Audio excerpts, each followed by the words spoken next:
guys. As promised, I've uploaded this video on building a defense force. Okay, this is an important topic because it can and will be tested for your final year exam. Okay, for today we're going to learn a little bit about how Singapore basically built its armed forces. We're also going to learn about the impact of national service. As we know, national service was introduced in 1967. So what kind of impact did it have on the locals? We'll also learn about who Singapore forged military cooperation with. So which countries did Singapore depend on, during the early stages of its independence? And finally, how did Singapore's defense industry support the armed forces? Okay, more on that later. Okay, as we remember, Singapore's armed forces, when it left Malaysia, was in a pretty bad state, and what it had to do was to really build up its own defense force so security and stability can return to Singapore, okay, after a very uncertain period that followed separation. However, it was very difficult to set up a defense force in 1965 when Singapore left Malaysia because its manpower and resources, financial resources especially, were very limited. Remember, we had just left Malaysia, and our economic situation wasn't looking very promising at all. And therefore, all these resources that we had needed to be channeled to other users to help Singapore develop in other ways. Okay, and as we remember, Dr. Goh Keng Swee, our first defense minister, and other officials from the Ministry of Interior and Defense introduced three main strategies.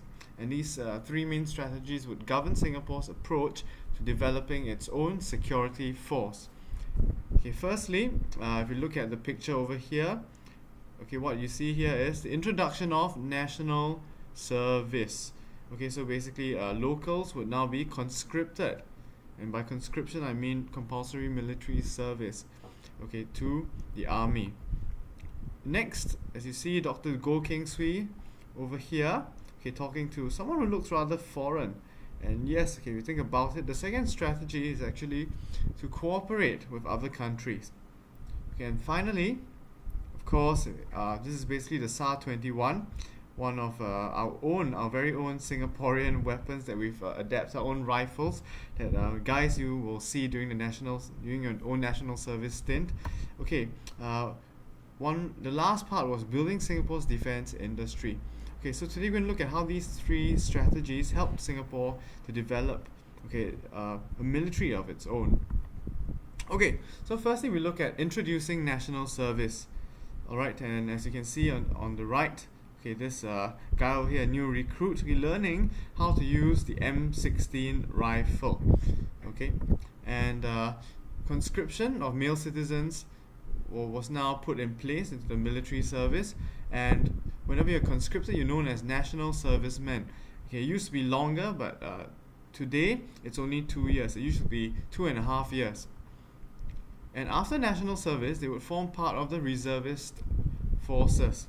Okay, so those of you who serve the 2 years after that, you'll still be placed in a reservist unit. And basically, national service was put in place to help forge a national identity. And if you look at source 12 on page 164, if you read it, you find out about certain reasons why NS was important to Singapore.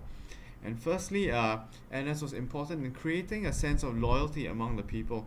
Okay, donning the uniform, okay, serving a common purpose, and serving your nation, okay, can sometimes create a sense of loyalty, sense of duty towards your nation, and also a sense of national consciousness because you're mixed around with people from all walks of life, all backgrounds, and suddenly you're working towards a common cause.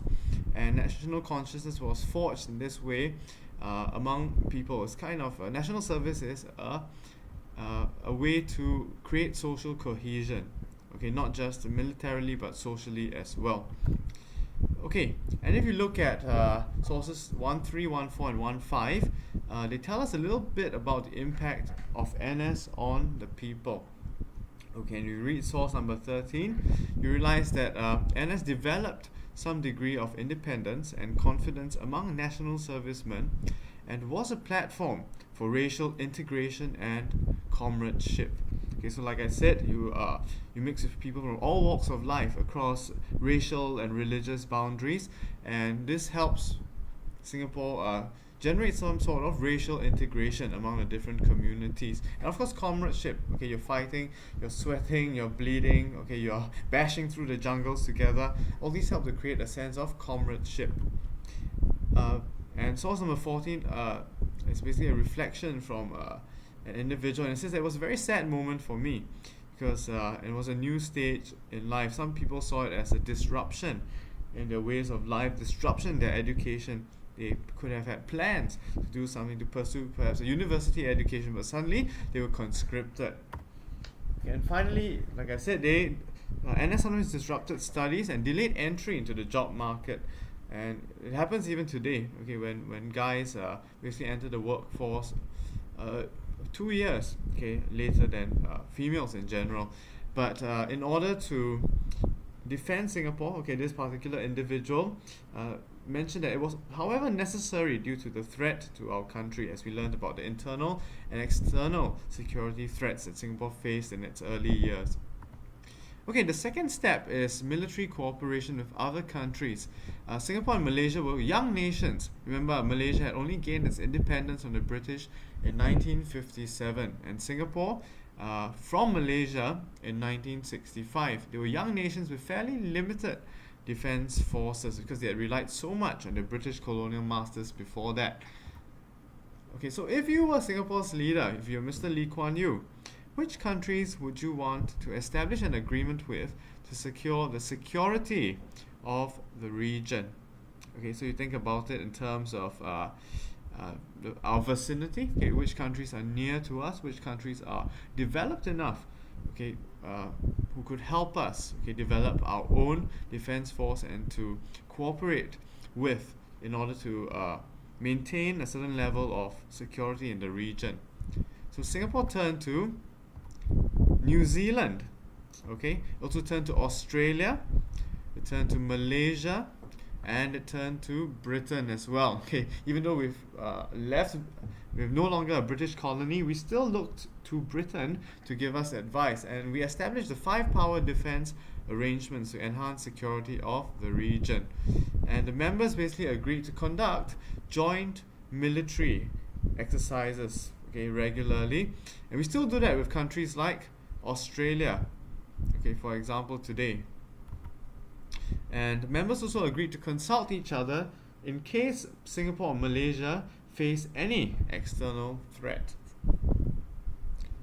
And finally, Singapore looked at building a defense industry to support the military. So basically, Goh Keng Swee helped to establish Singapore's defense industries by setting up the Chartered Industries of Singapore, and otherwise known as CIS, in 1967. So in conjunction with National Service. So this used to be the old CIS building. However, today we call it ST, or Singapore Technologies. And this was set up in Jurong in the 1960s, where basically a bulk of industrialization took place in Singapore. And basically the CIS, what it did was to provide weapons and ammunition for the newly established SAF. Basically, you train soldiers, but they needed weapons to fight.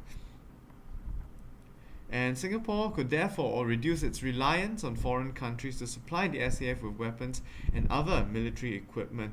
So in a case of war, in case we cannot get supplies from other countries, or countries stop cooperating with us, at least we could count on ourselves, walk on our own 2 feet, develop our own weapons to equip our own military. And as a result of all these measures, the SAF, or the Singapore Armed Forces, grew into a military force consisting of an army, Air Force, and Navy by 1975. So in 1976, we were very much we had a very much undeveloped defense force. But 10 years later, we had a proper army, a proper Air Force, and a proper Navy. As we know, we only had two kind of gunboats, which were totally incapable of defending Singapore when we left Malaysia in 1965. But by 1975, we developed our own Navy. Alright, so some review questions for you to think about as you look at this chapter. If you answer these questions, I think you are quite set